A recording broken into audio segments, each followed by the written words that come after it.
मेरे बच्चे, ये दुनिया एक रंगमंच है और हम सभी इस रंगमंच पर होने वाले नाटक के कलाकार हैं।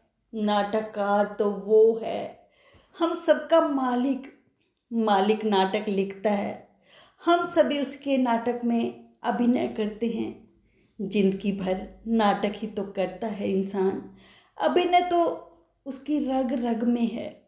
पैदा होते समय रोकर सबका ध्यान अपनी ओर खींचता है और बड़ा होता है तो अपना दुख छिपाने के लिए झूठी हंसी हंस देता है।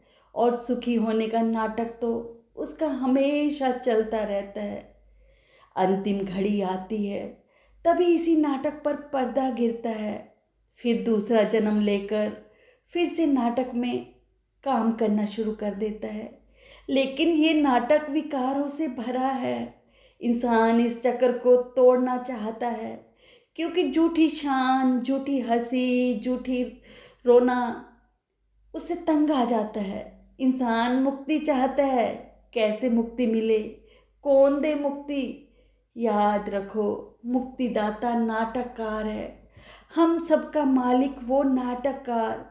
उसकी शरण में जाओगे तो तुम्हारा उद्धार होगा, तो ही तुम्हें मुक्ति मिलेगी।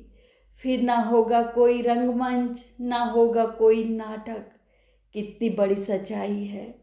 आया है और जाएगा।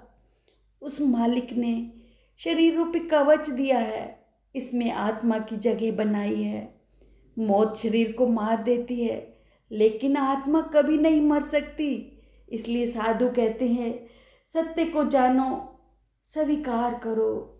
जब तुम विकारों से ग्रस्त हो जाते हो, बुरे रास्ते पर चलने लगते हो, तो आत्मा अंधकार के शून्य, अंतहीन अपराध बोध, नफरत वे लगातार चलने वाले संघर्ष के बीच घिरती जाती है।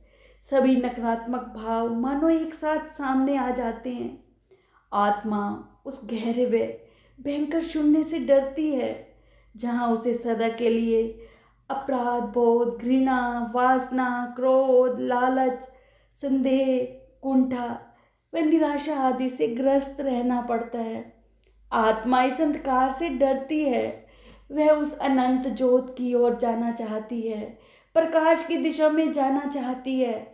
पर व्यक्ति छोटे मोटे संसारिक कार्यों व जल्दी मिलने वाले सुखों में इतना मगन होता है, वह उस झूठी चमक को ही प्रकाश मान लेता है, मृगमरीचिका को ही सागर समझ लेता है। इस दौरान वह तीव्र गति से आत्मा को अंधकार भरे शून्य की ओर धकेलने की यात्रा करता है। आत्मा दुखी हो जाती है।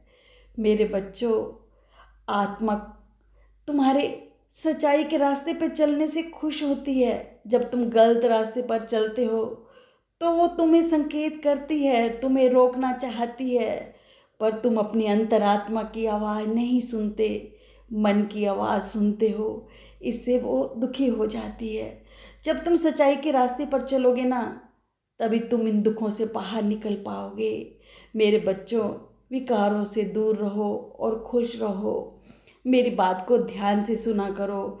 अगर सुनोगे तो तुम्हें दुख इतने परेशान नहीं करेंगे। खुश रहो मेरे बच्चों, खुश रहो।